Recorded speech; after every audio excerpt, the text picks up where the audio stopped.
ಇವತ್ತು ಒಂದು mixture recipe ಮಾಡ್ತಾಯಿದ್ದೀನಿ. ತುಂಬ ಈಸಿಯಾಗಿ ಮಾಡ್ಕೋಬೋದು. ಯಾವಾಗಲೂ ಬೇಕರಿಯಿಂದ ತಂದು ತಿಂತೀವಲ್ಲ, ಮನೇಲಿ ಕೂಡ ಈಸಿಯಾಗಿ ಮಾಡ್ಬೋದು ಅಂತ ತೋರಿಸ್ತಾ ಇದ್ದೀನಿ.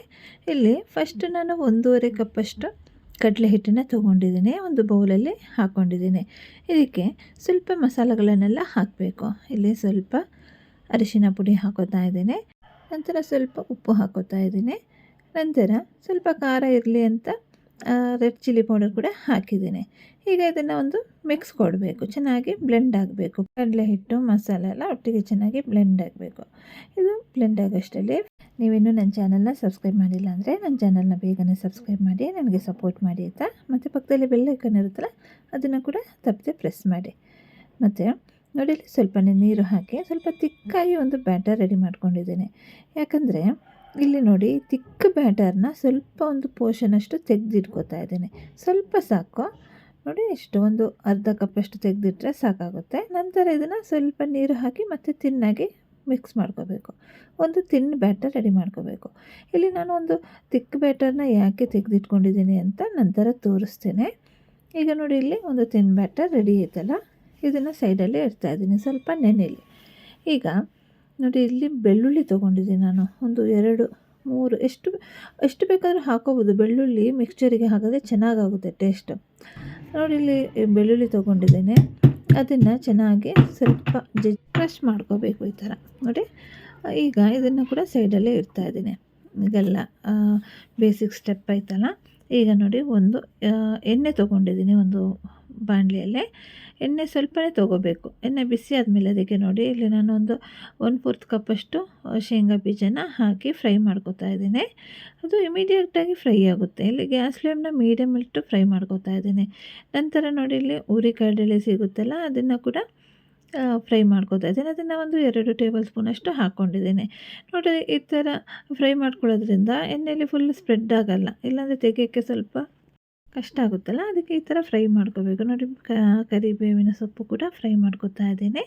ಇಲ್ಲಿ ಕಡಲೆ ಎಲ್ಲ ಕ್ವಾಂಟಿಟಿ ನಮಗೆ ಎಷ್ಟು ಬೇಕೋ ಅಷ್ಟು ಹಾಕೋಬೋದು. ಜಾಸ್ತಿ ಬೇಕು ಅಂದರೆ ಜಾಸ್ತಿ ಹಾಕೋಬೋದು, ಇಲ್ಲಾಂದರೆ ಕಡಿಮೆ ಕೂಡ ಹಾಕೋಬೋದು. ನೋಡಿ, ಈಗ ಬೆಳ್ಳುಳ್ಳಿನ ಫ್ರೈ ಮಾಡ್ಕೊತಾ ಇದ್ದೀನಿ. ಇಮಿಡಿಯೇಟಾಗಿ ಫ್ರೈ ಆಗಿಬಿಡುತ್ತೆ. ಆವಾಗಲೇ ಹಾಕಿ ನಂತರ ಇಮಿಡಿಯೇಟಾಗಿ ಫ್ರೈ ಆಗುತ್ತೆ. ಅದನ್ನು ತೆಗೆದು ಇಟ್ಕೋಬೇಕು. ಎಲ್ಲ ಫ್ರೈ ಆಗೈತಲ್ಲ. ಈಗ ಬೂಂದಿ ಹೇಗೆ ಮಾಡೋದು ಅಂತ ತೋರಿಸ್ತೇನೆ ನೋಡಿ. ನಾನು ಬೂಂದಿ ಲಾಡು ಮಾಡಬೇಕಾದ್ರೆ ಕೂಡ ಇದು ಸ್ಟೆಪ್ ತೋರಿಸಿದ್ದೆ. ತುಂಬ ಈಸಿ ಬೂಂದಿ ಮಾಡೋದು ನೋಡಿ.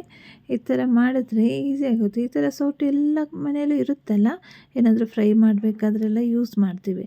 ಅದರಲ್ಲಿ ಹಾಕ್ಕೋಬೇಕು ನೋಡಿ, ಚೆನ್ನಾಗಿ ಬೂಂದಿ ಬರುತ್ತೆ. ಇದನ್ನು ಇಮಿಡಿಯೇಟಾಗಿ ಫ್ರೈ ಆಗುತ್ತೆ, ತುಂಬ ಕ್ರಿಸ್ಪಿಯಾಗಿ ಆಗುತ್ತೆ. ಇದನ್ನು ತೆಗೆದು ಇಟ್ಕೋತಾ ಇದ್ದೀನಿ. ಈಗ ಈ ಮಿಕ್ಸ್ಚರಿಗೆ ಉದ್ದ ಒಂದು ಮಿಕ್ಸ್ಚರ್ ಮಾಡ್ಕೋತೀವಲ್ಲ, ಅದಕ್ಕೆ ನಾವು ಚಕ್ಲಿ ಮೇಕರ್ ಬರುತ್ತಲ್ಲ, ಅದನ್ನು ಯೂಸ್ ಮಾಡ್ತಾರೆ ತುಂಬ ಜನ. ಆದರೆ ಚಕ್ಲಿ ಮೇಕರ್ ಇಲ್ಲ ಅಂದರೆ ಹೇಗೆ ಮಾಡ್ಬೋದು ಅಂತ ತೋರಿಸ್ತೀನಿ ನೋಡಿ. ಈಗ ನೋಡಿ, ನಾನಿಲ್ಲಿ ಪೈಪಿಂಗ್ ಬ್ಯಾಗ್ ತೊಗೊಂಡಿದ್ದೀನಿ. ಅದಕ್ಕೆ ನಾನು ಈ ತಿಕ್ ಬ್ಯಾಟರ್ ಒಂದು ರೆಡಿ ಮಾಡ್ಕೊಂಡಿದ್ನಲ್ಲ, ಅದನ್ನು ಹಾಕೋತಾ ಇದ್ದೀನಿ. ಈಗ ಇದರಲ್ಲಿ ನಾವು ಹಾಕ್ಕೊಳ್ಳೋಣ.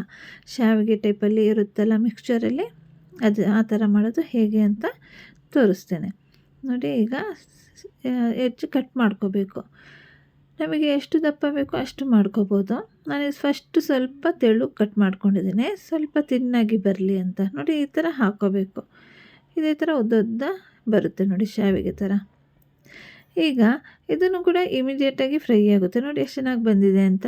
ಈಗ ಇದನ್ನು ಫ್ರೈ ಆದಮೇಲೆ ನಂತರ ಸ್ವಲ್ಪ ತಿಕ್ಕಾಗಿ ಹೇಗೆ ಹಾಕೋಬೇಕು ಅಂತ ತೋರಿಸ್ತೀನಿ ನೋಡಿ. ಇದು ಫ್ರೈ ಆಯಿತು. ಈಗ ಇದನ್ನು ತೆಗಿತಾ ಇದ್ದೀನಿ.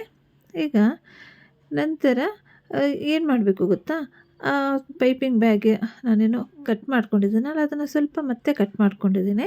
ಸ್ವಲ್ಪ ದಪ್ಪಗೆ ಕಟ್ ಮಾಡ್ಕೊಂಡಿದ್ದೀನಿ ನೋಡಿ. ಸ್ವಲ್ಪ ದಪ್ಪ ಬಂತು ನೋಡಿ. ಈಗ ಚಕ್ಲಿ ಮೇಕರ್ ಇಲ್ಲ ಅಂದರೆ ಈ ಥರ ಮಾಡ್ಕೋಬೋದು. ಇದರಲ್ಲೇ ಕೂಡ ಚಕ್ಲಿ ಕೂಡ ಮಾಡ್ಬೋದು. ಅದು ಹೇಗೆ ಅಂತ ತೋರಿಸ್ತೀನಿ. ಓಕೆ, ನೆಕ್ಸ್ಟ್ ವಿಡಿಯೋ ಅಪ್ಲೋಡ್ ಮಾಡ್ತೀನಿ. ಈಗ ನೋಡಿ, ಫ್ರೈ ಆಗ್ತಾಯಿದೆ. ಇದನ್ನು ಕೂಡ ಫ್ರೈ ಮಾಡಿ ತೆಗಿಬೇಕು. ತುಂಬ ಈಸಿಯಾಗಿ ಮಾಡ್ಕೋಬೋದು. ನೋಡಿದ್ರಲ್ಲ ಫ್ರೆಂಡ್ಸ್ ಹೇಗೆ ಮಾಡೋದು ಅಂತ. ಈಗ ಇದನ್ನು ಫ್ರೈ ಆದಮೇಲೆ ಇದನ್ನು ತೆಗೆದು ಒಂದು ಪ್ಲೇಟಲ್ಲಿ ಇಟ್ಕೊತೀನಿ ನೋಡಿ. ಎಲ್ಲನೂ ಇದೇ ಥರ ಮಾಡಿ ಫ್ರೈ ಮಾಡಿ ಇಟ್ಕೊಂಡಿದ್ದೀನಿ. ಈಗ ಅಲ್ಲಿ ಫೈನಲ್ ಸ್ಟೇಜ್ ನೋಡಿ, ಬೂಂದಿನ ಹಾಕೋತಾ ಇದ್ದೀನಿ. ತುಂಬ ಕ್ರಿಸ್ಪಿಯಾಗಿ ಬರುತ್ತೆ. ನಂತರ ನೋಡಿ, ಇದನ್ನು ನಾನು ಶಾವಿಗೆ ಥರ ಮಾಡ್ಕೊಂಡಿದ್ದೀನಲ್ಲ, ಅದನ್ನು ಸ್ವಲ್ಪ ಕ್ರಷ್ ಮಾಡಿ ಹಾಕ್ಕೋಬೇಕು. ಯಾಕಂದರೆ ಉದ್ದ ಉದ್ದ ಇರುತ್ತಲ್ಲ ತುಂಬ, ಅದಕ್ಕೆ ಸ್ವಲ್ಪ ಕ್ರಷ್ ಮಾಡ್ಕೋಬೇಕು. ಈ ಥರ ಕೈಯಲ್ಲಿ ಜಸ್ಟ್ ಈ ಥರ ಕ್ರಷ್ ಮಾಡಿದ್ರೆ ಸಾಕಾಗುತ್ತೆ. ನಂತರ ಕಡಲೆ, ಬೇವಿನ ಸೊಪ್ಪು ಮತ್ತು ಬೆಳ್ಳುಳ್ಳಿ ಎಲ್ಲ ಫ್ರೈ ಮಾಡ್ಕೊಂಡಿದ್ನಲ್ಲ ಅದನ್ನು ಕೂಡ ಹಾಕೋಬೇಕು. ನಂತರ ಸ್ವಲ್ಪ ಖಾರ ಬೇಕು ಅಂದರೆ ರೆಡ್ ಚಿಲ್ಲಿ ಪೌಡರ್ ಹಾಕೋಬೇಕು. ನಂತರ ಸ್ವಲ್ಪ ಉಪ್ಪು ಕೂಡ ಹಾಕೋಬೇಕು. ಅದನ್ನೆಲ್ಲ ಹಾಕಿ ಚೆನ್ನಾಗಿ ಮಿಕ್ಸ್ ಮಾಡಿ ಮಿಕ್ಸ್ಚರ್ ರೆಡಿ ಆಗುತ್ತೆ.